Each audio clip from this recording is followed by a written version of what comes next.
welcome to everyone. Thank you so much for marking your presence here. Tonight, we are here with the 9th edition of Evolve, a knowledge series for MSMEs by Axis Bank. We started this journey of Evolve in 2014, and it's been 10 years now. And in last 10 years, we've done 8 editions. This is the 9th edition. Only for the COVID 2 years, we didn't do it. And it's been an immensely great learning experience for all of us as we've kind of moved on this journey. And as you will see when I kind of, touch upon some of the things, that how it has enhanced our learning and how it has enhanced our journey with you as our esteemed partners in this journey. We genuinely believe that MSME for any developing nation is the foundation for its growth, with now nearly 63 million SMEs in the country, and 95% of them being in the micro segment though, and 50% of them, around 50% in the urban area. There have been quite a few pivotal points, like Make in India or Atmanirbhar Bharat, infrastructure development or government schemes in terms of guarantee schemes. All of it, when packaged together and brought to the MSME segment, it's really made the sector grow in leaps and bounds. There are nearly 56.6 million MSMEs now which are registered with Udyam, and which is something to be proud of for us as a country. And we are growing very, very fast on that. There are 237 million people employed in this segment, which is nearly 38% of India's overall employed segment. There are 650 odd million people employed in India in the overall organized sector. 30% of contribution out of 3.5 million or trillion, of GDP. MSME now contributes 30% of that, which is upward of $1 trillion. So MSME itself has become $1 trillion sector for the country. And 40% contribution coming from, on exports coming from this sector, which again, out of $500, $600 billion that India does as exports, 40% comes from this sector. Overall outstanding now stands at 25.5 lakh crore, which is how this sector or how big this sector has become over the last 2 decades. And Axis is a very proud partner in this with 8.7% of market share. Moving on, this kind of platform that we have created over last 10 years, it has really helped us to learn what a MSME customer wants and be a little ahead of the curve in terms of competition. We have been, currently we pride ourselves in being at the cutting edge of all digital technology related solutions that we bring to our customers. And that has really helped us to grow at a CAGR of 29%. While the industry has grown at 14%, Axis Bank has grown at a CAGR of 29%. A balance sheet which was 80,000 crores 5 years back is now 2.2 lakh crore for Axis Bank, which is a humongous testimony to the fact that we have successfully learned from you as our partners and created solutions and journeys which have now meant into something as big as this particular piece. One of the key parameters or one of the key differentiating factors for Axis Bank has been creating platforms like this, where we get such esteemed partners to come, sit with us, discuss. We bring like-minded individuals where you discuss with each other, get knowledge transfer. We are able to bring to you best in industry practices, share with you what is happening in the industry. And it's kind of created a collaborative environment, which has kind of, kept us ahead of the market. So we, in our journey, have realized early on that MSME sector is kind of devoid of credit flow. So we went ahead, created new underwriting mechanisms, new underwriting models, exhaustive underwriting models to ensure that we bring the rightful credit to rightful customers. We also realized early on that MSME is growing outside of the top cities, and the financial institutions or the services are yet not available there, and hence our Bharat Banking initiatives took off. Out of the 5,500 odd branches, nearly 35% branches today are represented through the rural network or Bharat Banking network, as we call it, to cater to companies, institutions or small entities working out of these small regions. We are the first ones to bring in, or any government scheme which comes in, we are the first ones to kind of bring in or try to bring into our customers in terms of any guarantee scheme or any support schemes that Government of India launches to ensure that this sector grows. We ensure that we are the first ones to kind of offer it to our customers with the right kind of policy underwriting, with the right kind of lending behavior. We are the first ones to do this. This is something we take pride in. Digitization has been the foray at Axis Bank. And as I said, 29% growth versus 14 of industry is largely coming in because we are the first one where we today offer literal digital end-to-end digital solutions to each and every journey that you may need in terms of any of your asset requirement or lending requirement from any bank. Parallelly, we also realize in our journey that at SME or in a MSME space, we always don't have the luxury to have our own finance department, our own accounts department, or our own receivable management and so on. And we created Neo for our customers. Neo is a platform where you can come in and you can use all of these services at one platform, at one place, without having to invest in this particular piece. And this is offered by Access to our customers. We've got some great reviews and outcome from customers on this particular piece. This is something we also realized, and we've kind of created journeys and we have created programs so that we realize that there is always not a clear income statement or income proof that a MSME sector is able to present. So we have created direct from source GST programs, surrogate programs, so that we are able to underwrite more and more customers and provide the lending services. This platform I'm talking about, awareness among MSMEs. We are able to present to you what is happening in the industry as we speak today.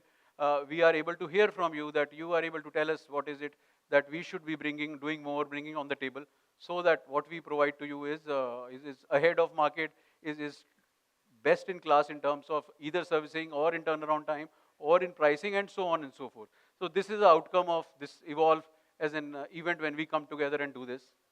Data has been something we partnered with RBI, we partnered with some other direct from source agencies today, just to ensure that all the data that can be accumulated, that can be gathered to make life for a customer simpler, seamless, wherein you don't have to put in as many documents, you don't have to provide us with all the documents, but we are able to pick it up from various sources so that we are able to underwrite. There has been a large focus on this, and you will see more and more improvement coming in on this particular segment because we are investing furthermore in this particular space. This is one large piece where in our journey with you, we kind of seen that MSME customer, every customer is different. The collateral is different, the requirement is different, the location is such that sometimes we don't have that knowledge about that location or that particular product they are working in.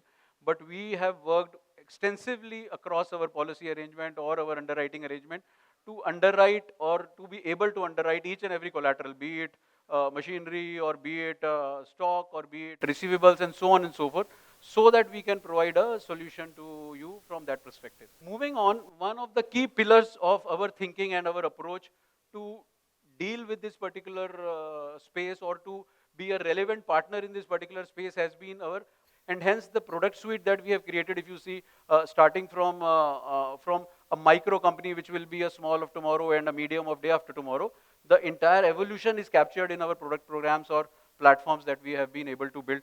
Today we have around 5,600, 5,700 odd branches across the country.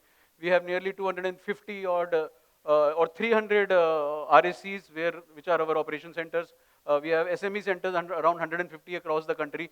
So wherever our customer needs us, we are physically present. Having said which, the whole idea has been in last at least 1 decade to transition to a digital arrangement wherein independent of wherever our customer is, be it in Punjab or in Coimbatore, we are able to give them our services whatever time of the day, wherever they are, pick it up in terms of application, pick it up in terms of lead, pick it up in terms of any query, bring it to wherever our central operation systems are, and resolve it and then provide them solution across the country wherever they need that solution for. And that whole network is represented today. This is how we are represented in India, be it in digital or in physical format. So there is not a place where you see where we will not be represented by our infrastructure today.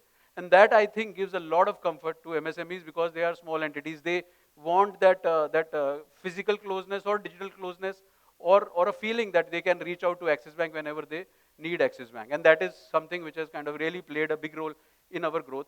We have journeys across, be it do it yourself, wherein you can come on our portal, start the journey, end to end, close the journey, and move on. We have journeys which are assisted in nature, where you can call us and we will assist you in going through those digital journeys. And we have journeys which are completely physical, wherein you want our people to come in, do a physical application form and log in a physical application form. So there is no, entire spectrum is fully covered in terms of how we represent now our solutions for the sector.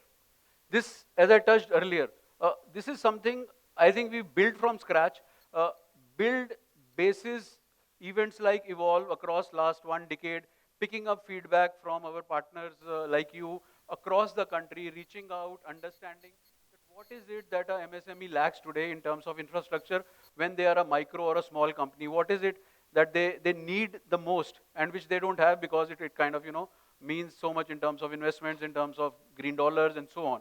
And we created this platform wherein your payroll is entirely, if you use it, you can kind of manage your payrolls through this.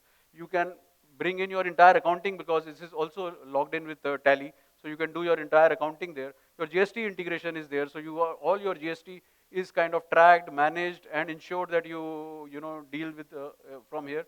Expense management, your receivables, you name it. And it is kind of inbuilt. It is such an intuitive platform that when I meet customers, we are nearly 1.3 million customers today using this particular platform. And we go out and meet customers, people who are using it, they are like fans. They don't want to use anything else. And I would really urge each of you, we have a platform outside, please, toggle with it, play with it, see how it works. We'll be very happy to take you through. But this is something which is a genuine value add to your business, to your, the way you do business today. This is something we're very proud. We are kind of, we will be the first one. We're launching it now. We've launched it. It is under CUG, which is, this is Merchant Cash Advance. We used to deal with it earlier, but it was not an end-to-end digital journey. We've now brought in an end-to-end digital journey, which combines the power of a POS machine or a QR code, along with a current account, along with a lending solution. All three come together in a completely digital format, wherein in 30 minutes you can start your journey, open your current account, take a lending from the bank, and close the journey. It is something which is not available in the country anywhere. We will be the first one. We are very, very proud to do it. I have kind of myself gone into the journey. It's fantastic, and we will be very happy to showcase it to you in terms of how it works. But this is something which is first in the industry. Again, as I said, the focus on digital has been such that we want to keep on doing such things. We want to bring on certain solutions, such kind of first in class, best in class, first in the industry solutions to you. And this is something which is going to go a long way. It also has a loan repayment system inbuilt, wherein we have the ability to pick up from your receivables, from the inflows that you are getting in. We have the ability to even take the EMIs or EDIs, whatever, depending on how the customer wants to do it. It has the underwriting inbuilt into the journey. While you are in the journey, pulling in your documents, it is able to pull in directly. My last slide, I wanted to leave you, while I touched upon this earlier in the discussion also. We have unparalleled wealth management services today, which under the banner Burgundy Private. This is best in class. We have curated this particular program over a couple of years, again, in terms of keeping in mind what are the requirements of our customers who are either from a SME space or even not in a SME space, but in a Burgundy space, that they need estate management. So we have legacy planning services available there. We have entire wealth management in terms of investments, in terms of be it any asset class that you may want to look at it. Every asset class is available with our expert advice in terms of what will work for you based on your risk appetite and what may not work for you. So it is something which is really, really important from each one of us, personal wealth management, personal space perspective. While you grow your company, you also need to kind of ensure that your personal wealth is also growing. And this is something which can really kind of, help you there. So this is where I end. But we will kind of, interact as the evening goes along. I'll be very, very keen, and all of us, we have a large team today here to interact with you. Idea is to hear from you, what is it that we can do better? And we'll be very happy to hear your feedback, talk to you, and understand what we can do better. Because the aim for us is to grow with you, and we will be very, very happy to partner as much as we can. So on that note, thank you so much, and thanks again for making time out and coming. Today, we have Mr. Brijesh Chalil, EVP Head Treasury Market Sales Axis Bank, who will share his views on the current market outlook. First of all, thank you, ladies and gentlemen, for coming and allowing access to be a part of your amazing growth journeys. I've met some of you. I was talking to Akhilesh, and I think each story is amazing. And as bankers, I don't think we can teach you anything about your business, but probably what we can do over the next 15-20 minutes is let me attempt to give you a little landscape of what's happening globally and maybe in India. I would have liked to start by saying Happy New Year, but I think markets are not so happy. It started on a bit of a bumpy note. So this is a slide which basically, in some sense, captures how 2025, what it looks like. We're starting the year with large global deficits. We have the US leading the pack. They're actually running a $2 trillion deficit. Every year, negative 2 trillion. That's what the year starts with. We have a bit of a China crisis going on. It's been looming in the background for a while. We, of course, have tensions between the US and China and the globe and China. We have a pandemic which doesn't seem to end. Alag-alag naamon se aa jata hai fir se. So it's in some sense back, and I think it's going to be part of our life. Climate change was there. I don't know. Donald Trump says drill baby drill.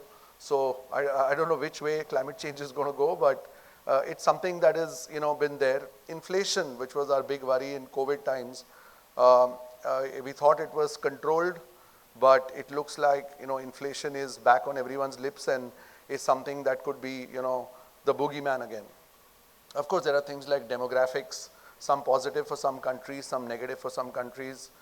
Technology, we're all listening about AI. I don't know how much it will change, but everyone's talking the AI bug, and so all of these things are basically is how 2025 has kind of begun. If you obviously have been watching the news, then and Twitter, it's Donald Trump all over, and it's American supremacy, as we call it, in your face. Most of you would have heard his swearing-in ceremony. Lot of announcements. He's, to be fair, stayed true to what a lot of things that he is committed to.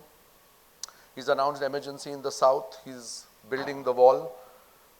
He's the armed forces. There were a lot of people who had refused to take the vaccine and who were asked to leave. He's kind of corrected all of that. He's done all the things that he's committed to. I was a bit worried, honestly, about tariffs, because he had also threatened 60% tariffs on China, and it doesn't work like that. He's threatened 25% to Mexico and Canada. So year started with a big bang. If you look at it from a markets perspective, when we say markets, equity markets, currency markets, but globally, in markets we were all, there's a saying in markets that basically you buy the rumor, sell the fact. So before he was coming in, there was a lot of rumor that Trump is coming in and going to do the 60% tariff, wreak havoc on the world, and that is why the markets were a bit soft. I think as his first 25, 50, 100 days go by, I'm hopeful that things will settle down. He's also announced some decent things. If you ask me, Dodge is not a bad thing. It's about how Elon Musk will come in and probably try to save $1 or $2 trillion from the huge spends that they have. I don't know how much good will come out of that. Scott Bessent is a very good hire, by the way. People, it's hard to predict Donald Trump, but I think Scott Bessent is someone who's got his head fairly square around his shoulders and who will bring in some of the fiscal control. This gentleman, in some sense, is on collision with Trump, which is the Fed, because one of the things that Donald Trump has been spouting for a while is that he would obviously like interest rates to keep coming down, and he would also like, in some sense, actually a weaker dollar. The world was predicting weaker, not weaker, but more cuts in the US. If you see the graph on the top left, that was where the forecast was for the US Fed rate to be. It was 5.5%, and people were expecting it to go all the way down. So this was the forecast from 12th August 2024. You can see it goes all the way till 17th December. And now, basically, people are not expecting as many cuts. वो तो clearly दिख रहा है. And if you look at the graph below, that shows you how many cuts the market is actually expecting. So as of now, from people expecting 4, 5, 6 cuts. The fact is people are expecting only 2 cuts. Maybe one in 2025 calendar year and maybe one more next year.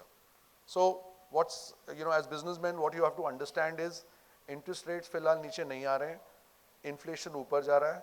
So I think, if you are talking to our coverage senior teams here, please, reducing interest rates this might not be the best time to talk about it.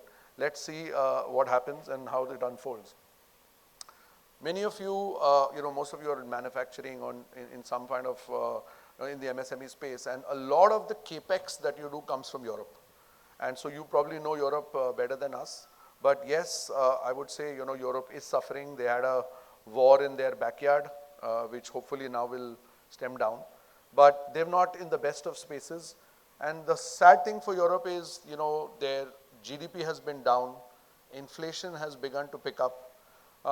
But I think somewhere they're near the worst. So our view on Europe is that, while GDP is slow and the euro is not going to go up in a rush and strengthen, but I think they're somewhere near the bottom. We think the worst might be over for Europe.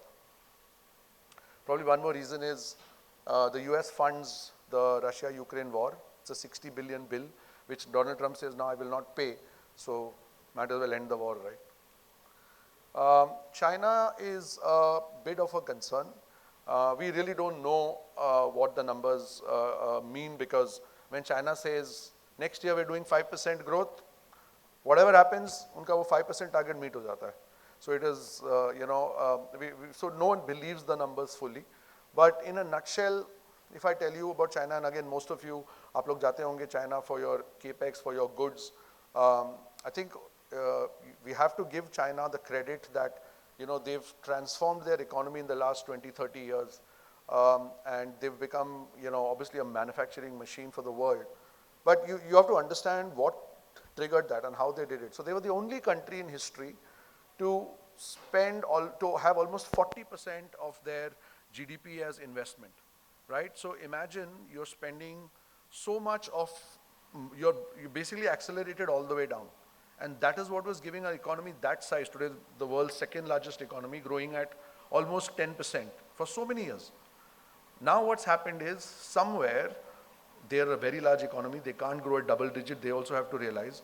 But they've realized that aap kitna capacity, you're creating overcapacity for the world and for themselves. So China has realized that they have to step back on, they can't, it has to be a consumption-led economy. But for so many years, you did not teach or allow your people to consume. You were telling them export, which they did beautifully. And now you need local consumption, which they are not seeing. And usually if you have local consumption, you don't need investment. So they're trying to balance that out. As of now, I think real estate, a lot of worries for them, but hopefully things won't implode. And I think they're all waiting to see how Donald Trump, reacts. By the way, just before the inauguration, Donald Trump and President Xi had a chat, and I think hopefully things they will talk it out, because any conflict there impacts all of us. All businessmen and women here, so just wanted to let you know that globally, things are looking a lot better. That first slide on the top left is the probability polls of recession. So you can see fewer and fewer people are bearish now. More and more people are optimistic globally for the next 3, 4, 5 years. GDP growth projections, you can see how low they were coming, just out of COVID. People were predicting, even in the US, only 1% GDP rate. The US last print was 3.1%. So I think, I think GDP projections are positive everywhere. Inflation was, of course, down, but I think maybe if I come back here next year for the 10th edition, you might see inflation, a slight pickup in the graph. Bright spot as of now. Of course, we've had, stability in government, very, very important from a markets perspective. Of course, manufacturing business, aap log ke liye it's very important. But for FDI, and how as a markets person I see it, is stability, right? And of course, we have, the current government doing so many things. We also have a new face from a markets perspective. Dr. Shaktikanta Das, who ran 2 terms for RBI as central governor, has moved on. We have Mr. Sanjay Malhotra come in, So what do both of these things mean? The first one, obviously, stability. The second one could be slight differences in how dollar rupee is managed. Obviously, it's a new team that has come in. The top left shows the GDP projections. Our forecast for this year is 6.7% by the time March ends. So hopefully we'll get it right. We've recently been announced as one of the best economic research teams. It's headed by Mr. Nilkant Mishra. So hopefully our projections will be spot on. Next year our forecast is 7%. So again, fairly bullish, both on the globe and on India. I think the current government, people sometimes forget how many projects are happening. I mean, when I look around, if I was in Bangalore, people are talking about, earlier we used to always import our trains. Today, the number of trains that are being manufactured, whether it is Vande Bharat, whether it is now the freight corridor that is being built. We all know of the Bombay-Delhi corridor that is work in progress. You've got the Sagarmala project, the Bharatmala project. So, lot of projects well underway, and as these culminate in something, I think this is giving a big push. Obviously, again, I'm not saying we're doing exactly what China does at 40%, but the government spending is very, very critical for us to achieve the growth, and I think these projects are kind of say it all. What is good is that I also like the fact that on this infra story that India is building, India has also built a digital infra story. America has used the internet very, very well. They use it for, advertisements, pushing products. Google itself is the biggest advertisement company, right, today. In India, the cost of, 1 GB of data in the US is probably about, if I'm not mistaken, about a little more than $2. So it's about 20 rupees. In India, it's about 6 rupees. And internet is so cheap. We all know that. We don't even think about how much it costs to get data, right? But what I like is, I think India is using this cheap data in a way to bridge the rich-poor divide. And how is it doing that? Aap kuch bhi dekhiye, if you see all of these things, whether it is UPI, Aadhaar, OCN, FASTag, all of these are basically trying to stop the leakage of money that was there. A poor person, a rich person, everyone has access to a lot of things. So I think India is using the internet very smartly. As a bank, we are also using digitization fairly well. Aap jab hamare branch mein aate ho, it costs us 75 rupees to serve you. If you come to an ATM, it's 15 rupees. If you use internet banking, it's 2 rupees. My app is 1 rupee. So we are all using digitalization to bring cost, technology down. And I think India has done a decent job here. So, again, if you look at these, apna balance sheet bhi khol ke dekhiye, this is in some sense India's balance sheet. Our GDP is, like I said, at 6.7 now, and hopefully next year 7. Inflation has been fairly under control, despite all the challenges that we've had. Recent inflation, I think vegetables, edible oils caused a bit of a jump. Fiscal deficit, fell under control, 4.5%, what the government has been saying, India has been doing. Our 10-year, which is, a barometer for the world to watch how Indian rates are, has been fairly balanced, not blown out of this thing. We, of course, have our budget coming up. So, as usual, a lot of expectations. I also hope income tax katega, pata nahi, katega nahi katega. But what is good is, I think the government is very clear. Fiscal deficit, I think bridging the gap between rich and poor, all of these parameters which they continue to push, I think they will do that. This slide, we had put out, 2-3 weeks ago when we pulled out data which was September to December data, looked a bit worrying. And if you've been reading the papers last, quarter, Q3, it said, is inflation going up? Is GDP coming down? IIP data, all the numbers were not looking good, and we try to watch these numbers minutely.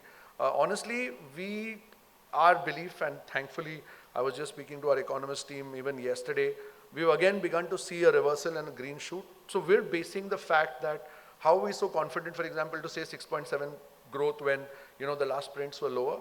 Primarily, it is again investment and the spending. So if you go to the RBI website, and anyone can check it out, it shows last year what was the capex that the government had put out. Last year it was a 9 lakh crore capex.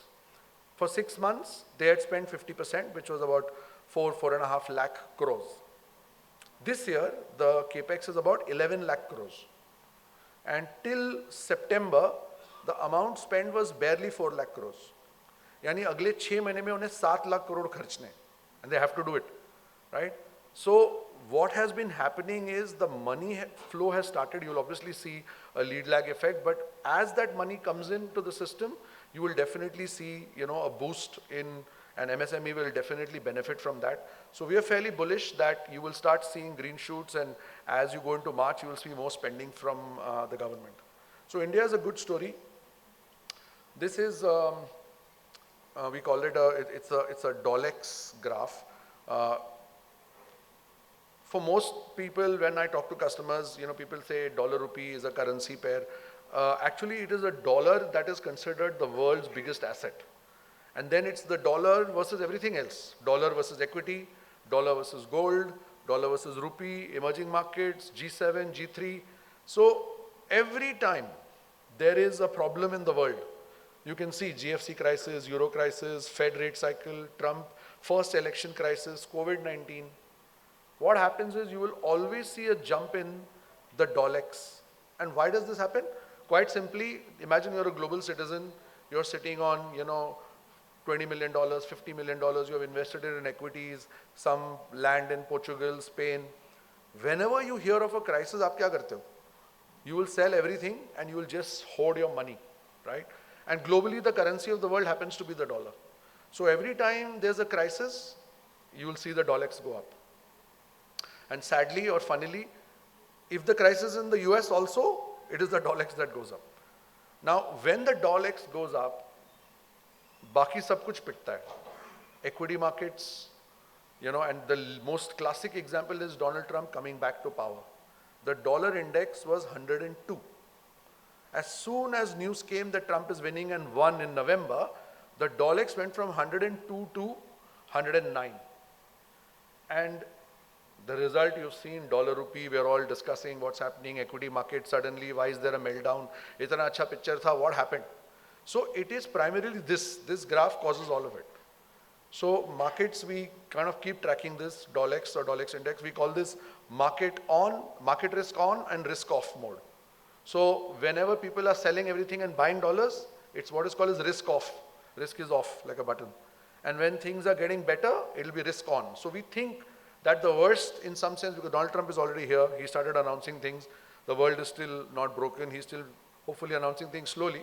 So slowly we'll come to risk on mode, which means equity markets will get better, rupee will stabilize, all of that. Which brings me to my last few slides. This is dollar rupee. Last year, the performance of the rupee has been fairly decent. We had Dr. Shaktikanta Das, who was using, obviously, trying to hold rupee at 83.80, which was the level. Since then, today rupee has, hit 86.80 and then 70 and then stabilized now. Like I said, as the Dolex weakens, has come down to about 86.20. So this year, you will see that volatility. So last year, we were one of the best performing currencies. If you are a global investor putting money into India, you like stability. This year, the current governor obviously is not going to spend as much money. He's allowing some movement of rupee both ways. He's not holding onto a particular level. So as importers and exporters, you have to watch the global situation to decide how to hedge dollar rupee, but expect two-way movement, but they will cushion it a bit on both sides.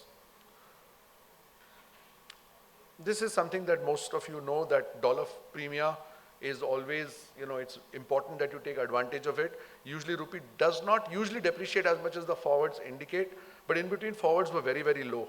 That is because US rate 6.5%, Indian interest rate 6.5%, US interest rates 5.5%. Hardly any interest rate differential. Today, US rates 4.5%, India 6.5%. Incidentally, we are not calling for any cut. I told you inflation is probably going to look up. Growth is also going to look up. So I don't see cuts coming in a hurry. US cuts are also going to come down. So this is the last slide. This is what we are seeing globally and we just want to share. One is there's definitely a political shift towards extreme right. You're seeing that in all elections globally, what's happening. There was a time people used to say India not so secular now, this, that, but every country is moving a bit towards the right. You must understand. That is the flavor, right? Donald Trump has made all these announcements. No one's talking as much about climate change, like I said. He said that there won't be any more, there'll be only two genders, man, woman. So whatever we thought was very politically incorrect is slightly out of the window. Every government is moving a bit extreme right. Self-reliance and deglobalization, good or bad, it looks like it's here to stay. Everyone wants to be Atmanirbhar. Whether it is oil, whether it is, power, whether it is AI, whether it is technology. So this is something as business people you must appreciate and understand and try to leverage some of these broader global themes that are happening. The Dolex, which I just spoke about, basically in the short term, it has risen. It has gone to as high as 110. As things ease off, we think that it should come down. Euro USD, we already spoke. Hopefully, Europe's seen its worst. Growth globally for the US and India and being Atmanirbhar everywhere and tariffs logically should be positive or higher for inflation because you can't then export to each other very freely. So I definitely think inflation higher, which means rates higher. Might not shoot up, but it's definitely not coming down and might gradually go up. Japan, as some of you were talking yesterday, has obviously hiked rates now. Japan's finally seeing inflation. Volatility on the rise. So whenever the Dolex moves up so sharply, volatility is up, so expect that before it comes off. Risk on for medium term, like I said, with DXY cooling off. India fiscal on, higher growth at 7%, so that's a good story for all of us. Dollar rupee, expect weaknesses as the Dolex moves. So that's it from me. Thank you for being a patient audience. Hope this was useful. And thanks for being here.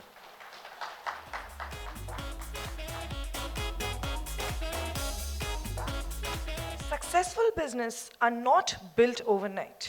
There's a lot of thought and learning that goes behind fine-tuning and perfecting every step. So today we bring to you Pawan Agarwal, Akhilesh Gupta, Anil Agarwal to share their thoughts with us on future proofing MSMEs for the new age. Pawan Agarwal is the managing director of Naini Papers and has extensive experience in the paper industry. He's currently also the president of IPMA, Indian Paper Manufacturing Association.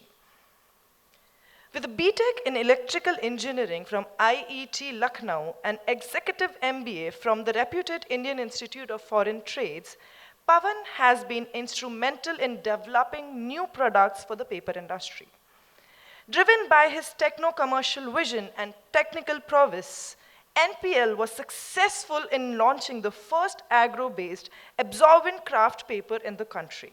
So let's welcome Pawan Agarwal with a huge round of applause, please.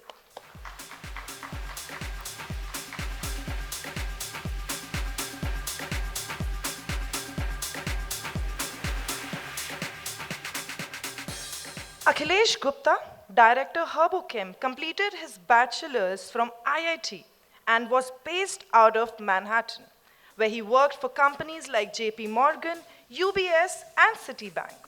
Having led multiple global teams across some of the most world's top companies, he has also used extensive experience to diversify the product portfolio and client base of Herbochem, his family business that he joined in 2014.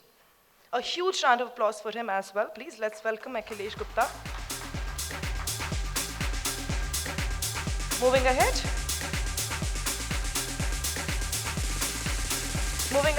Anil Agarwal is the Managing Director of St. Joseph Group of Institution, Lucknow. His vision to establish a chain of K-12 schools has seen immense success, and he also has started working on establishing a sports university. A huge round of applause for him as well, please. Let's welcome Anil, sir.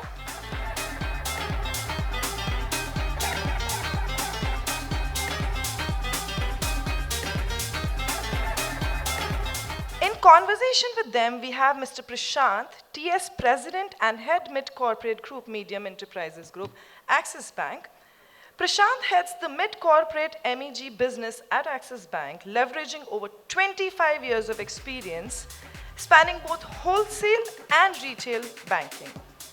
Prashant joined Axis Bank in 2020 and has been instrumental in scaling mid-corporate, medium enterprises portfolio of bank over past 5 years.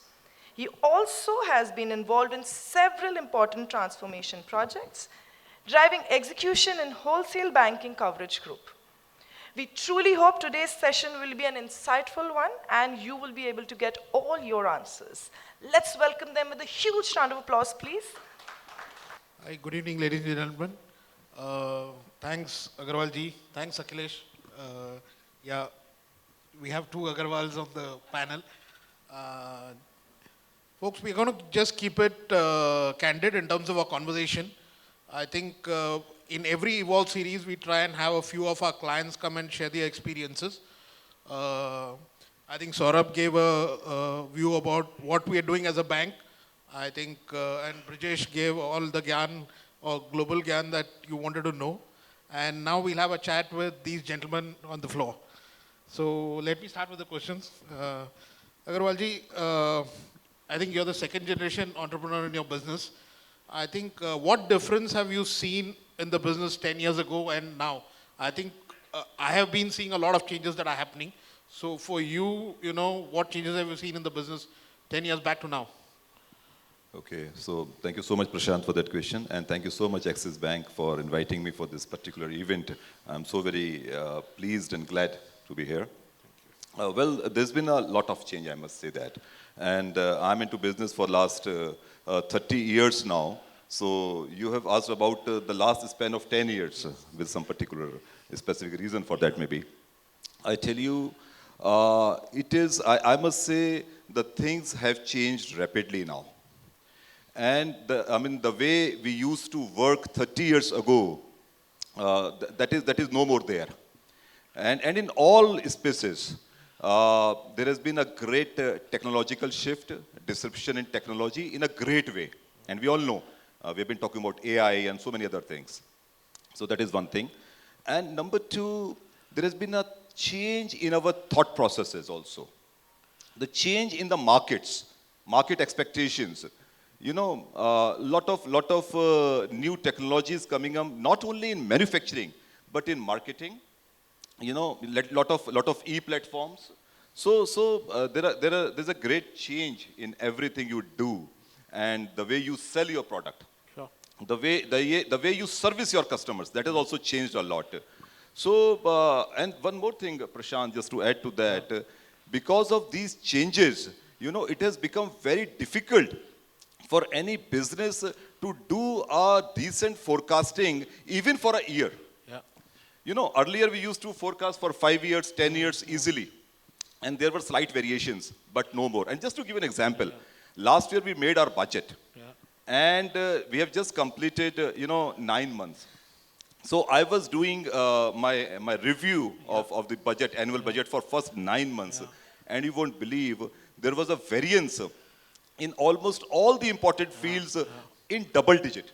Oh. So that kind of, variations are there and fluctuations are there. So you have to be agile always, and you have to be technology friendly. You have to use technologies, in all fronts, so that you can keep up with the pace of the market. Yeah. So, Sure, thanks. I thought on a lighter note, you'll also say 70 hours of work has, got reduced. But I think valid inputs. Thank you. Akhilesh, so, I read your profile. IIT engineer, UBS, JP Morgan, Citi. So what made you come back and, join family business? I'm asking you this because a lot of our MSMEs where we have second generations coming in, your inputs for them. So, yes, of course, all of them, they look like different, in their sectors, in their everything. But just to give a brief idea, they are very much connected to each other. Let's just start with the IIT. So, I did mechanical engineering from IIT, and there was a subject called as machine design, okay? So we had two professors, two crazy professors, let's say it this way, So one professor will be teaching, other will be sitting in the, back, and after half an hour, it's 3 hours classes, it's very long classes. And the other will, at some point of time, come running into the well and they will start fighting in front of us, and it was hilarious at that point of time. For 1 or 2 months, it's fine, you laugh at it, but then you start understanding why they are doing that. They want you to see that there is a design, whatever we are seeing, there are multiple ways of doing it. There is something called as good, there is something called as better, but there's nothing called as wrong design. They always taught, there's always a better design or there's this thing. So that's a concept. Of course, we were learning machine design at that point of time, but that's something which you can take it with you and you can ask the right question is the most important aspect. And the ability to basically ask that right question is also very difficult. Sometimes you don't get it naturally. Then I ended up working for JP Morgan Chase, UBS, and there, where in operations or credit side and operations, you would be firefighting every there would be a new firefighting, Lehman Brothers collapsed, this happened, that happened. And there I ended up leaving them as a global head for volumes and then North America head for BPM. But at that point of time, what it really led me is the independent thinking.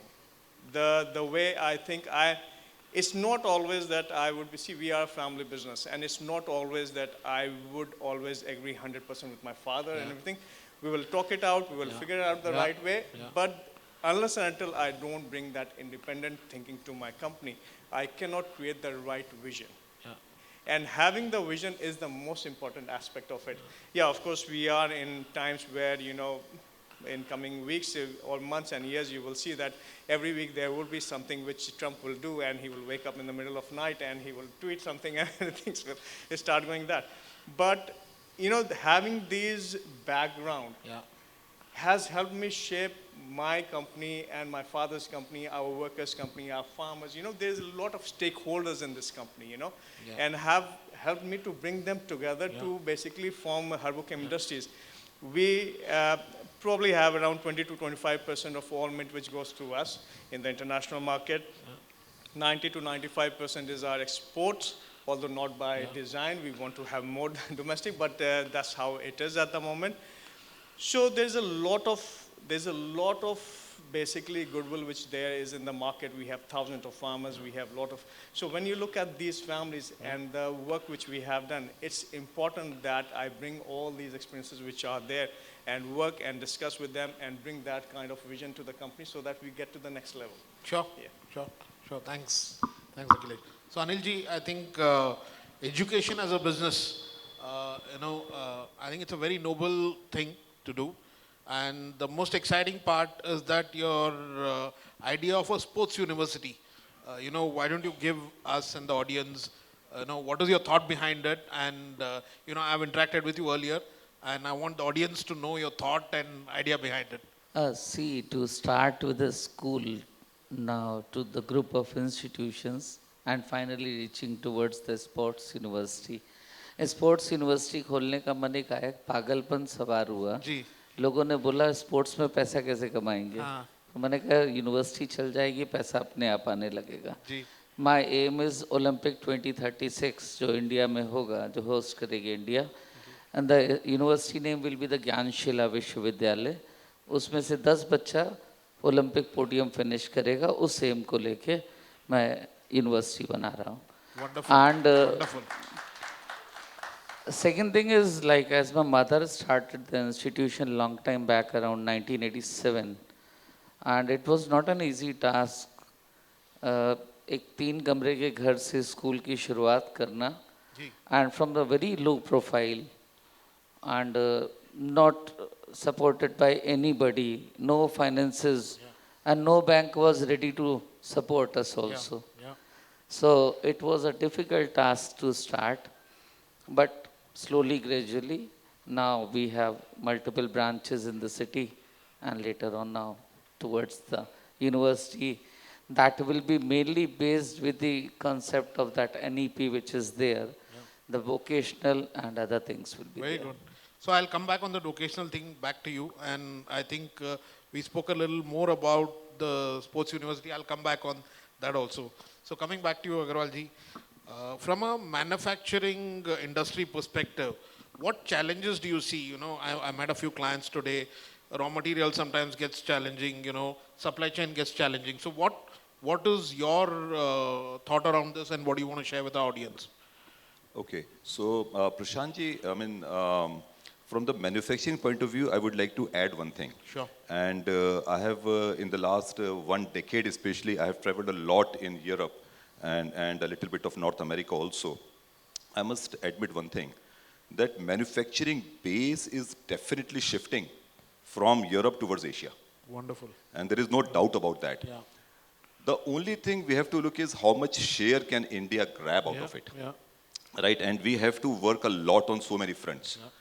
When we talk specifically about manufacturing, one thing I've learned in my career of 30 years is that one has to have faith in technology. Yeah. And when I say technology, let us employ world-class technology. Yeah. Let us not compromise on that. True. What I have seen, and I have done myself, being an MSME for past so many years, that I have always looked at the cheaper options available. Yeah.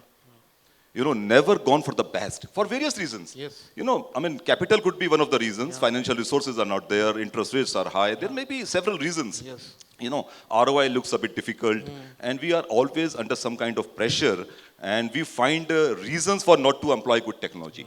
So that is a big bottleneck for SMEs. Yes, sure. And that is more of a mental, bottleneck. You know, so we should come out of it. Yeah. And only then we would be able to become world class. So just to give our example, we are putting up we already have a couple of paper machines. We are putting up a new paper machine which will be producing paper that will replace single-use plastic. Now, hardly 3 or 4 such machines are running in Europe, one in America and one in Japan. Okay. And then we thought that let us do it in India. We have got our raw material available over here. Yes. We produce paper from agricultural residue like bagasse and wheat straw. And we have also put up a wood fiber line, you know, to produce pulp from wood. And that wood is 100% grown by farmers in their agricultural fields. And we procure wood from as far as this particular belt, Lucknow and then even Sultanpur. Sure. So I think you have to come out of this mindset of employing anything less than world class in technology, number one. True. Number two, you mentioned about raw material, you mentioned about manufacturing processes, but I must say the time has come that we all MSMEs have to recognize the importance of people. The company which will be having good set of people working for them will flourish a lot. They can really go to any levels, I can tell you, and they can even go global. No issues on that. Yeah. What we do normally, and I'm saying this with my experience, own experience, that we really don't pose enough faith, enough trust in people. Sure. Somehow we lack that. So we have to move out of that. We have to move away from that. We have to have good team at all levels. Yeah. And then one last thing on that, and then I'll come to raw material also. MSMEs have to have, I mean, there is no excuse of having a small size, medium size. We can be of any size. We have to be now more reliant on systems and processes. At Nanny Papers, for past 25 years, we have been people-centric company. Like if just to give an example, I'm sorry I'm taking a bit longer on that. No problem. Just to give an example, like we had a electrical head. I mean, currently we are having 1,500 people working for us, out of which 500 are white-collar people. You see, if we had our electrical head working over there, as soon as that electrical head leaves, all the systems what he has done leave with him. And anybody who is coming new will evolve his or her own systems. So it is people-centric. And an organization can grow to a certain limit with being people-centric. So you have to come out being people-centric, and it should be all system-centric. Sure. So MSMEs should lay a lot of focus, I must feel, towards being system-centric, process-centric. Sure. On raw material front. Yeah. You see, you have to really understand your raw material requirement and availability of raw material. Like for us, when we came into this wood fiber line a couple of years back, and then producing this paper that will replace single-use plastic using wood as raw material, then we did a lot of survey, and we found that farmers in our area are growing the conventional crops. They're happy growing sugarcane, happy growing wheat and then paddy, conventional crops. And then there are competition from other non-conventional crops also like maize. Yeah. Because a lot of ethanol refineries are coming up and, so they want their raw material maize. So there is a lot of competition. So we made up this whole department of tree plantation, forestation. And we are talking to farmers on one-to-one basis. And we have made our own nurseries and we are supplying them saplings of popular and so many other varieties which are, which are clones, not really which are fast-growing clones. And we are telling farmers that, look, your income is really going to be double if you start planting trees, not in 100% of your land, but say 25, 30%. Even then, it is going to be double, so than growing the conventional crop. So that kind of arrangements, that kind of thinking, we have to have so as to secure our raw material. Sure. So I think it has to be a holistic approach. Absolutely. If you want to really go ahead in these times, and these are more the challenges, I must say, higher are the opportunities. Great. Thank you. So before coming to you, Akhilesh, Anilji, I think he spoke about, people. So I want to kind of ask, is our education system more, I believe is knowledge driven, and should we have skill-based training, like what you spoke about vocational training? Is that important as a part of education? His industry needs some kind of expertise. So are we building those expertise in school becoming more important is something that I want to ask you. Yeah, see, definitely I'll say because these type of things are required. If we talk about the NEP 2020, so the major focus is not only the teaching inside the classroom, it should be outside the classroom also, like the visit of industries, outdoor excursions, and a bagless concept also. Since I'm in the field of education from last 25 years, I have seen and observed there should be a change in the syllabus and the content, because whatever the students are studying, it's not of much use practically speaking.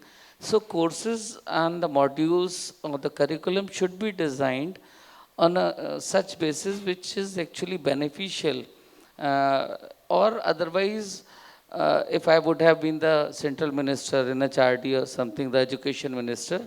So my plans are to go in politics.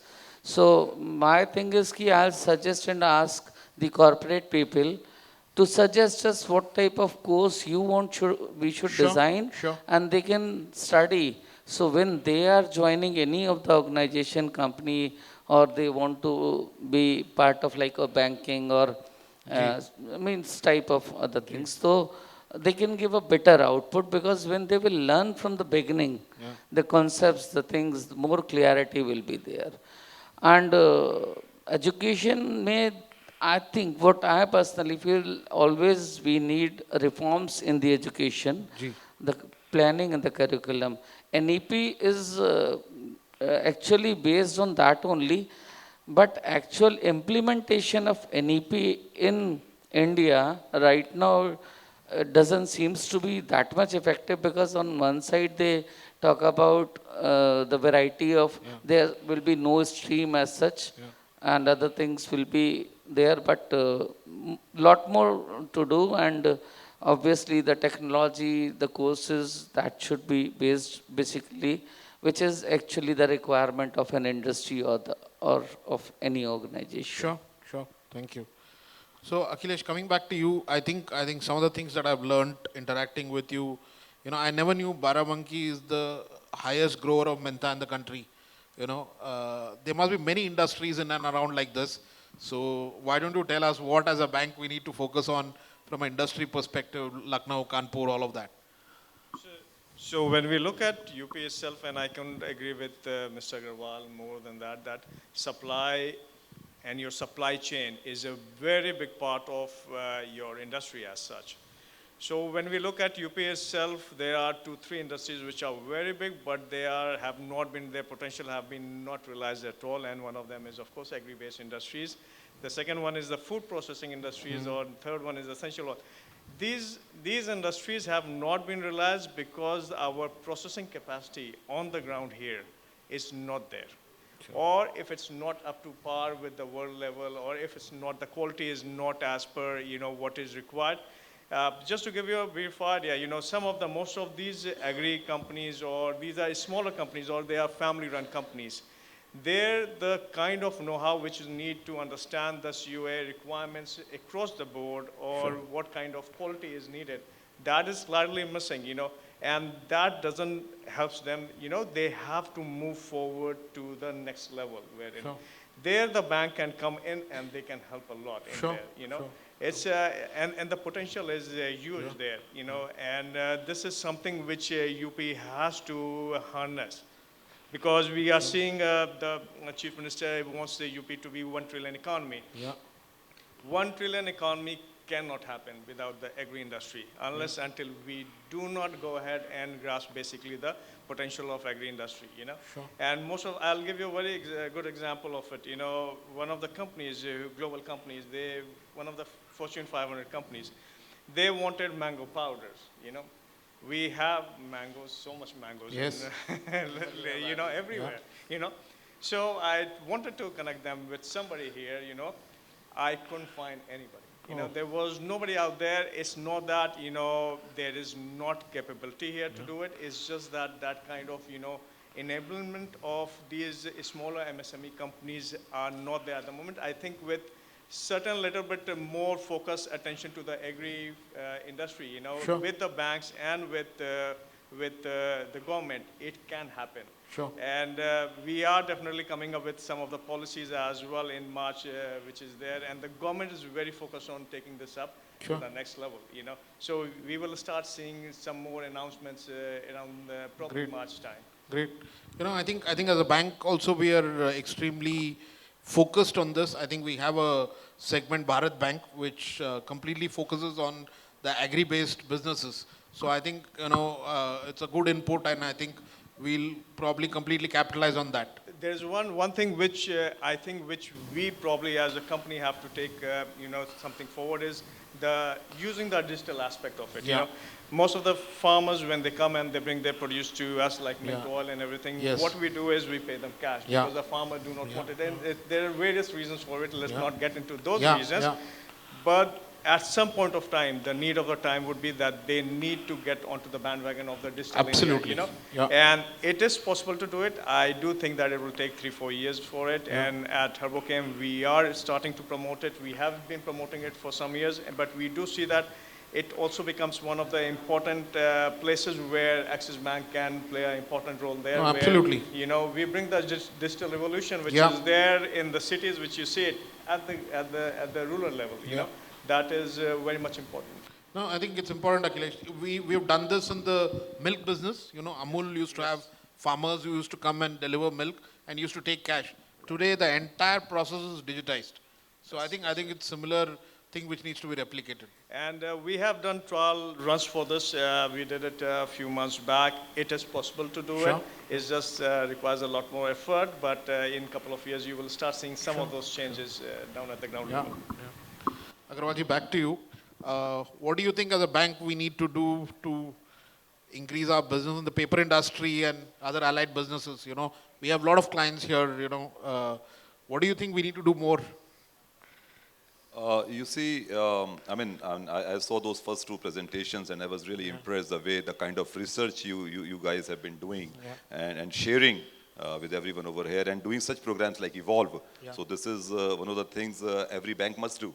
And you are doing, kudos to you for that. Putting very simply, I must say, any bank is always a partner with its customer. And that kind of philosophy, that kind of thought process should be there. Hindi में कहते हैं ना, like, अगर आप partner बन रहे हैं तो वो दिखना भी चाहिए कि आप partner हैं. It should be evident that you are a partner. You are hand holding. You are not only saying it, but you are doing it. So for a bank, I think we all expect that you should understand the nuances of the business. Absolutely. You should understand really the intention of the promoters. Yes. You should meet more often with them. Yes. And as I saw in one of the presentations there, you are providing digital platforms. Yes. Neo and so many other facilities and features. You are doing some analysis also and then sharing. So I think that should go more and more, with the customers. Sure. So as a bank, you should really understand the kind of scenario they are into. Yes. They are going to be in, Yeah. and small term, medium term, long term, and there should be a continuous dialogue Yeah. with the customer. And when we are talking about MSMEs, then of course the promoters. Yes. Not only down the line, finance team and Yeah, accounts team. There should be a dialogue at the top level, True. so that you really understand what kind of trend is there, what kind of needs are there, what kind of needs are arriving. True. And there are several instruments you have. Yeah. So growth will definitely come. And from the customer perspective, I must tell you that we value our relationship with any of the banks at a very high level. Thank you very much. Customers always, and I'm talking for all the customers. Yes. And they take that very seriously. Yeah.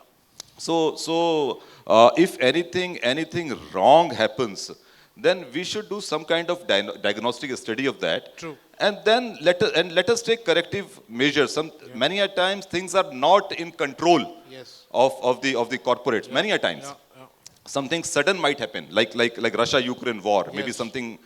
it may disrupt the business for a short period and maybe for a medium term also. Yeah.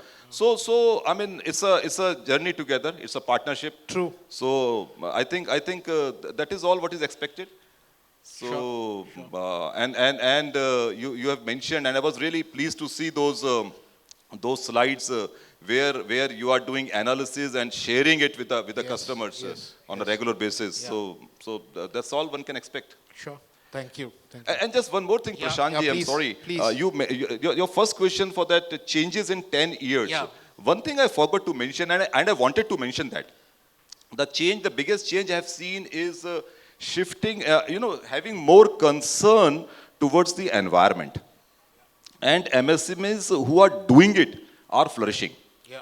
And MSMEs who are taking lightly the impact of their manufacturing processes on the environment. Any MSME who's taking it lightly is going to be at the risk of its own peril. I must tell it. Yeah. So we have to be very, very careful.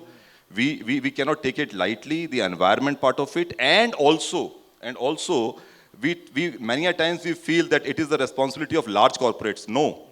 MSMEs are also doing a wonderful job in CSR arena. We have to be very careful about the society living near our manufacturing places. We have to be very, very careful about it.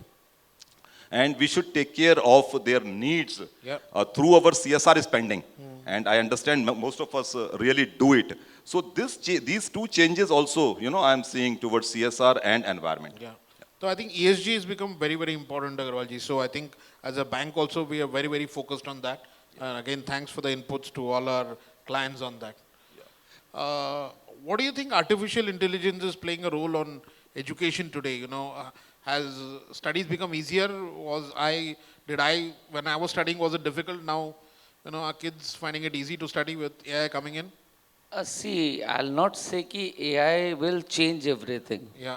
I am in favor of technology. That is actually required nowadays.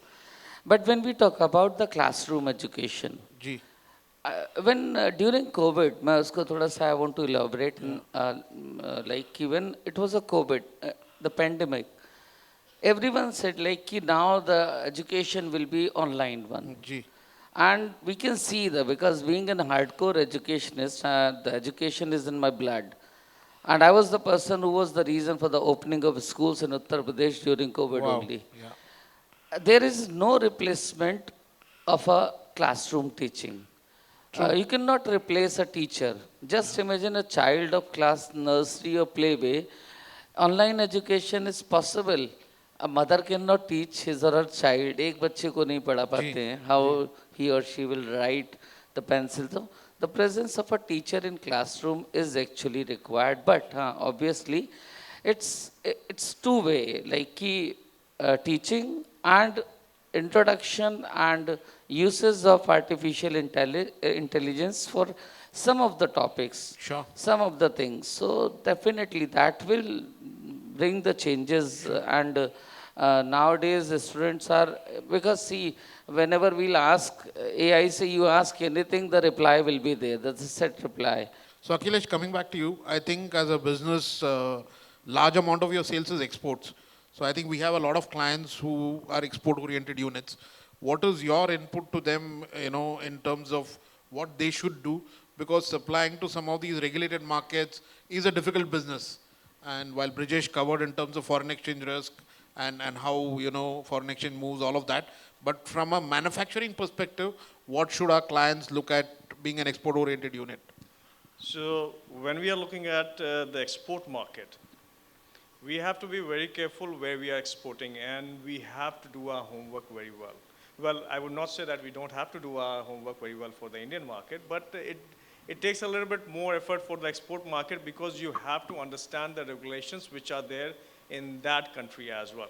For example, if you are exporting any kind of chemicals, into basically Europe, you have to be REACH compliant if you're exporting more than 1 ton or approximately something like that. Each country has their specification, each country has their different type of basically their requirements. So understanding those requirements and maintaining those qualities which is there, that is most important. The second thing is keeping your communication channels open. When we are in export market, the communication should not be purely based on sales and purchase. For example, in Japan, if we want to break in, that's our personal experience as well, it takes approximately 3 years. We took 3 years to break into Japan market. It takes 3 years to get a client on board there. Well, 3 years it took with one of the clients, which is the largest client in Japanese market. The other client still we haven't gotten them on board. Okay. So, because that market is different. There, how they perceive basically the business is different than as you would see in the US market, or you would see in the European market or Chinese market as such, Sure. So understanding those market and not being very, very, sometimes you have to first collaborate, you have to first understand them, Unless until you don't understand them, you can't really come back to them and say, okay, I can do this better. So at Herbochem, for example, we are saying 90% to 95% of it are export, but we are 50 years old company. But until 2009, we were totally 100% was in domestic market. And suddenly, because we shifted and we started into the export market, we came in one of the last entrant as a big company in the export market, and we grabbed 20-25%. The only way we did this is because highlighting how we are different. And one other things which I would say, there is a lot of policies which are there to help, which I think especially the MSME are not able to take advantage of. There are policies which is there, the Export Promotion Bureau has export policy of actually UP. There is a Krishi export policy of UP as well, which is second policy. Then there are, basically you have ROTAP and drawbacks. So these play a very important part in your decision whether you are going to export or not, whether you are competitive enough or not. Agarwalji, just coming almost to the end of it, how do you see India as a global player in manufacturing? And Brijesh kind of covered Mr. Trump coming back and the impact of it. Do you see us continuing to play, China plus one, all that he covered? So what's your view on this? I must say, this is the right time for Indian manufacturing. Sure. And next, at least 1 decade belongs to Indian manufacturing. And Indian MSME can play a huge role in this. We have to just come out of our regressive mindsets. That's it. And just to add to that, you see, potential is huge. When I say regressive mindset, can I just take 1 minute to give one example of our company? Please do. Maybe a couple of minutes. Sure. You see, it's an interesting thing. In 2014, we have got 2 machines producing fine paper, writing and printing, and all grades of paper from bagasse and all that stuff. And one of the machines was really state of the art, and it was giving us better profitability in terms of our margins, our EBITDA margins were better on that machine. Whereas the other machine, the older machine, it was having the similar kind of raw material, almost similar, similar kind of product we were trying to make, but still our EBITDA margins, our profitability was less on that machine. And the reason was the quality of the product ultimately was not as good as on the other machine. Sure. So we thought to rebuild that machine. And that machine, we started that machine in 1998. And this was 2014 when we were trying to rebuild this machine. तो हमने सबसे बात की, we invited all the suppliers right from India and then abroad also. तो जो बाहर के कुछ अच्छे बड़े suppliers से जब उनके साथ हमने discussion शुरू किया, then the thing that came out was कि आप बताओ इसमें क्या करना है. हमने कहा क्या करना है मतलब बोले we can do anything on that machine. आप बताओ आपको क्या बनाना है, आपको किस तरह की क्वालिटी बनानी है, what kind of product you really want to make on this machine.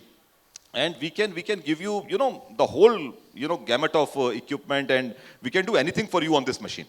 And that was a surprise for us. And then, we started discussing, just to cut the story short, in next couple of months, we zeroed in on the best supplier of the world to supply us, to renovate that, to reconstruct that whole Rebuild the machine. machine. So it was that kind of thing we did. And at that point of time, we spent around 70 crores on that machine. And the ROI, which we calculated, was coming close to 6 to 7 years.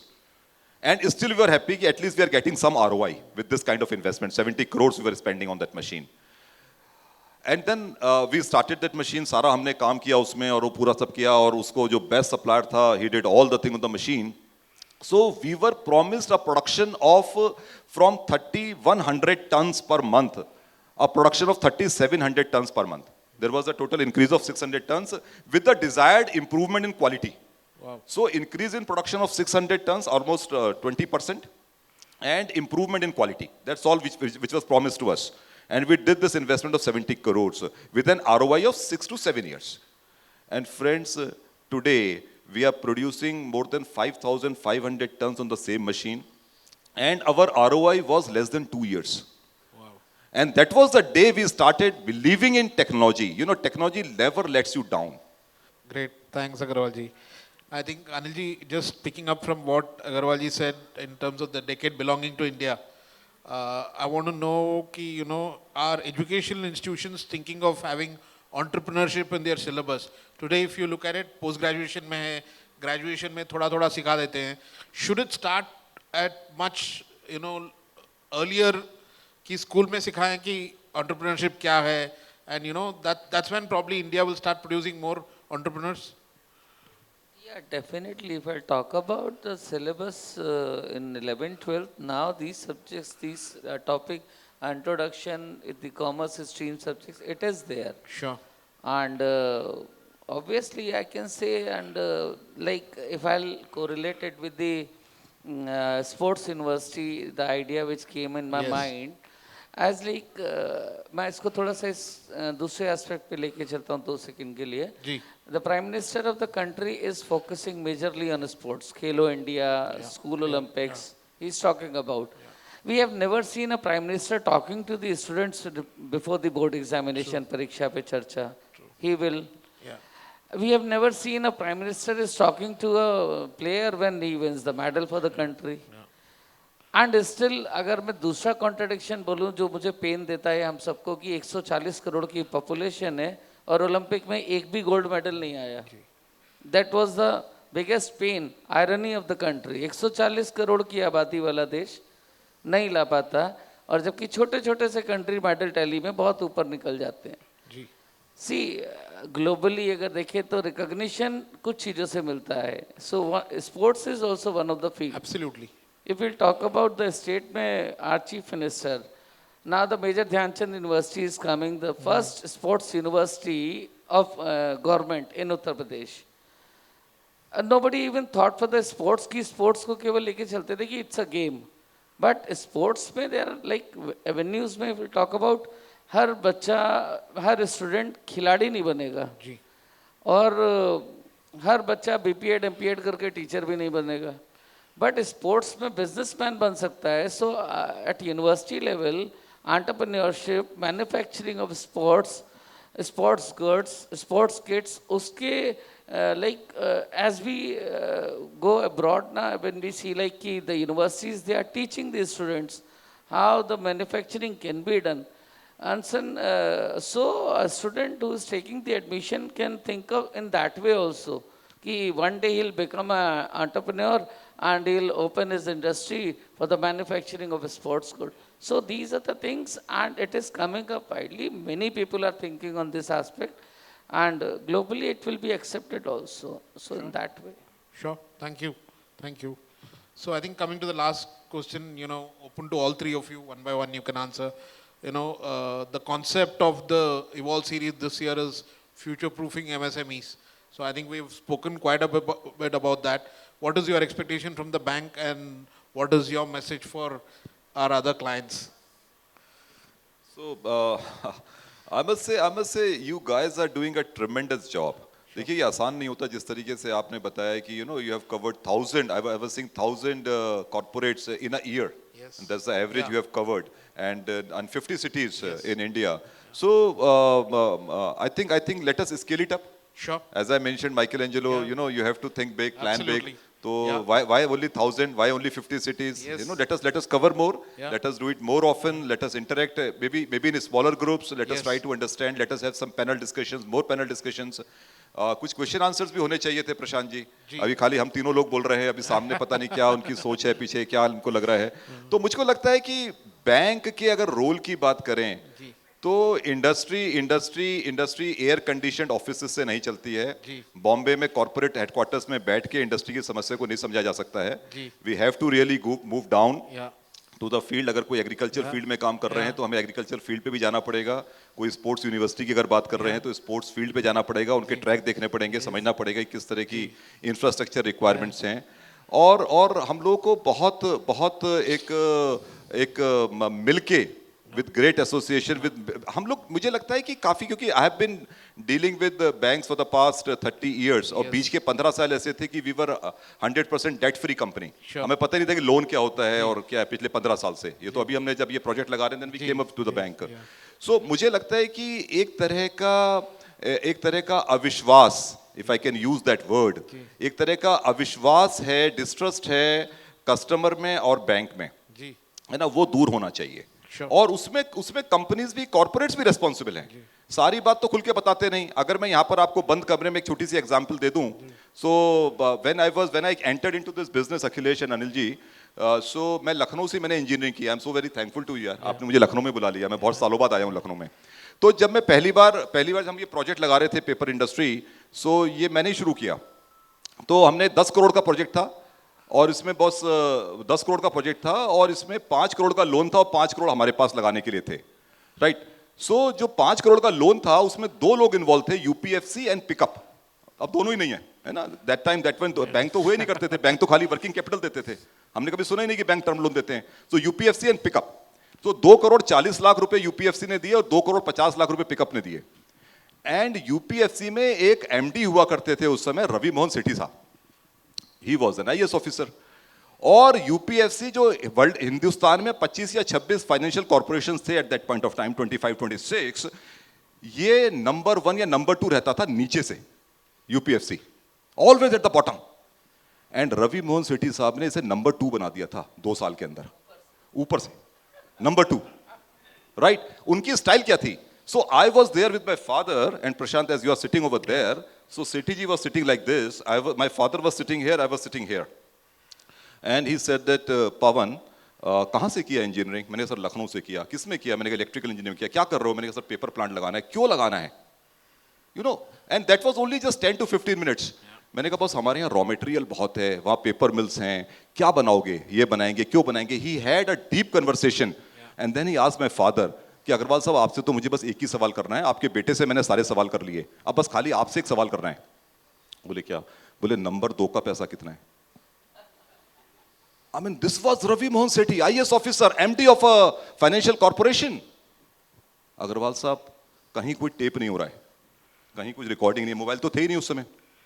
Agarwal साहब बस मुझे इतना बता दो number 2 का पैसा कितना है। और फादर ने मेरी तरफ देखा, बोले कैश में हम लोग का है, ऐसा है। बोले एसेट्स कितनी हैं? वो फिर डिटेल, उन्होंने कहा एसेट्स कितनी है, लैंड कितनी है, क्या है बता दो बस मुझे, that's it. And friends, you won't believe, हम वहां से निकले हैं और काशीपुर पहुंचने में हमको 7 घंटे लगे। हमारे पास फैक्स पे सैंक्शन लेटर आ गया था। So that kind of working that man had. So मेरा कहना ये, I mean this is no preaching to you, like I mean like आप लोग बहुत प्रोफेशनल हो, मेरा कहना है कि हम जितना ज्यादा ग्राउंड पे मिलके काम करेंगे, है ना, जितना ज्यादा क्लोज एसोसिएशन से काम करेंगे, एंड बोथ वेज, ताली एक हाथ से नहीं बजती है, ये हमको भी समझना पड़ेगा। अगर हमारी एम्बिशंस हाई हैं, हमें लंबा सोचना है, अच्छा सोचना है, तो we have to be transparent. That is number one on the part of MSMEs, on the part of corporates. हम जितना ज्यादा ट्रांसपेरेंट होंगे, जितना ज्यादा इंफॉर्मेशन शेयर करेंगे बैंक के साथ, और बैंक भी उसको समझे, तो मैं समझता हूं कि ये तो एक विन विन सिचुएशन हो सकती है। और इंटरेस्ट रेट घटते हैं बढ़ते हैं, इससे कोई बहुत ज्यादा फर्क नहीं पड़ते हैं। अभी एक प्रेजेंटेशन में कहा कि अभी तो इंटरेस्ट रेट ऊपर रहेंगे, डजंट मैटर, ये तो ऊंचा नीचा होता रहता है। 2-3% से कोई बिजनेस सफर कर जाए, I think then that business is weak in itself. So उससे कोई खास फर्क नहीं पड़ता है। So I feel I am pretty robust कि अगले 10-15 साल में Axis bank particularly is going to have a major role to play, you know, with all the corporates together. Thank you Agarwal. See, आपने तो लगभग सारी बातें कह ही दी हैं, तो ज़्यादा कुछ नहीं, बट हाँ मैं एक चीज़ ज़रूर बोलूँगा कि मैंने पर्सनली एक्सिस बैंक को बड़ी रिगरस बैंकिंग के लिए माना है जी। और एक मज़ा आता है एक्सिस बैंक के साथ जब कन्वर्सेशन डायलॉग होता है, तो उसमें नो नहीं होता, बोले हो जाएगा। तो मेरे हाथ में भी खाली 3-4-5 करोड़ या 30 करोड़ है, मैंने प्रोजेक्ट प्लान कर लिया है अराउंड 600 करोड़ का। सो मुझे लगता है एक्सिस बैंक मेरा हाथ पकड़े रहेगा, जैसे बोला है, ट्रांसपेरेंसी भी होना चाहिए। एंड लाइक सी, व्हेन मैं छोटा सा एक बात बोलूँगा, बिजनेस वही कर सकता है जिसकी सोच बड़ी होती है और सपने खुली आंखों से देखता है। कलाम साहब ने भी कहा था, सपने खुली आंखों से देखने चाहिए, और सपने वो होते हैं जो आपको सोने नहीं देते हैं। और खुली आंखों से सपना देखिए। और मैं तो जब कभी ज़्यादा बड़ा सपना देखता हूँ तो मैं रनवे पे चला जाता हूँ, उड़ते हुए हवाई जहाज को, कि चलते चलते उड़ जाता है। तो वही टाइप से आदमी को अपने काम की अप्रोच रखनी चाहिए। बैंक भी हमारे को उड़ता हुआ सपोर्ट करे, हम ग्रो करेंगे, बैंक ग्रो करेगा, म्यूचुअली मिल के ग्रो करें, that should be the approach of the bank. और जो रिगरस बैंकिंग जो मैंने एक वर्ड यूज़ किया, मैं पर्सनली बैंक के बड़े सारे ऑफिशियल से, मैं आज प्राउड से कहता हूँ, मैं बैंक नहीं जाता, बैंक हमारे पास आता है। सो वो चीज़ का जो बॉन्ड है, that is really very good. And Axis bank के लिए मेरा 5 बैंक का एक्सपीरियंस है। Can I take the names? IOB, then Vijaya Bank. I have accounts in all the banks. Then HDFC tried a lot, they want to enter, but they are not getting the place to enter. And one more bank, वो मैं नाम नहीं ले रहा, मेरी personal उनसे लड़ाई हुई थी। सो जब फर्स्ट टाइम 55 लाख का लोन लेना था, लॉन्ग टाइम बैक, सो 55 लाख का लोन बैंक दे नहीं रहा था, और एक्सिस बैंक ने उस टाइम पर 5 करोड़ का लोन दे दिया। सो उस समय से जो कहते बॉन्ड बना, कनेक्ट बना, तो मैं उम्मीद रखता हूँ 300 से 500 करोड़ बैंक दे देगा। मैं इसलिए नहीं कह रहा कि यहाँ पे पब्लिक डोमेन पे आप दोगे, but I believe, because I think, जो मैंने बोला, I have a good connection with the defence minister of the country. He asked me the question, Anil भाई you want to start a sports university, पैसा कैसे कमाओगे? तो मैंने कहा सर मैं बनिया हूँ, बनिया पैसा कमाना बड़ा अच्छे से जानता है। और उसको तो बोले कि हो जाएगा, मैंने कहा कि हाँ हो जाएगा। थोड़ा सा पागलपन है, थोड़ी सी सनक है, थोड़ा सा जुनून है, और मुझे लगता है अगर बिजनेस को आगे बढ़ाना है तो 3 चीज़ें ही काम आती हैं इंसान के। बाकी पढ़ाई, ऑब्वियसली सब पढ़े लिखे लोग हैं, मैं थोड़ा अपने को हमेशा कम पढ़ा लिखा कहता हूँ, बट मैं शाड़ा बहुत हूँ, और वैसे ही रहना चाहिए। बढ़िया। Akhilesh, any last words? So, when it comes to MSME especially, where I think Axis can do a very good job actually is, there is a gap when we look at the small SME in how they manage their FX, how they manage their basically across different, all gambit of everything, And this is, I'm saying it from my personal experience in terms of, in various meetings at the government levels or different committees or different, you always find, for example, from dyeing industry or from this, which are there, the smaller ones, they do not hedge their FX, they do not do anything. So at that point of time, I think, or these are family businesses and they cannot, for some reason, they would not pick up a phone and call a helpline number or something like that. It might be helpful to have a personal or, for something, as a Lucknow based or anywhere based, true. And that number, which is not a helpline, but, for the exporters or something, for smaller ones. And that person can direct them to the right person, actually, that's it. Because I think the real potential of lot of family-based MSME or family-owned MSME, they are losing their potentials because they are not tapping into all these aspects of it, you know. So this is one thing where I think Axis Bank can do a tremendous job, because you know, the kind of footprint which Axis has, you know, that is kind of unparalleled, and that's where, you know, I think it will do, because most of these companies or which I have seen, they probably are not with Access, but having that kind of you know, marketing tool, and once they call in, you know, maybe they will become part of Access world as well. But yeah, Access will bring a lot of value to them as well. Thanks. So, thanks for the input. so that's my, you know, take for Axis Bank, you know, where they can really do something for We'll you do know, that. across the board. We'll do that. Thank you. Thank you, everyone. Thank you. I hope would you request enjoyed you to this. be seated, sir. I would request the panelist and the moderator to be seated. Thank you so much. With this, we come to the end of today's session. A huge round of applause, please. Thank you. And one for yourself for finding time and coming here and listening to us. Thank you so much for being such a lovely audience. Please, ek baar zordar taliyan. Yes. I would request Saurabh sir to come on stage and felicitate Akhilesh Gupta ji. Huge round of applause, yes. Let's keep going. Now I would request Brijesh sir to come and felicitate Anil Agarwal sir.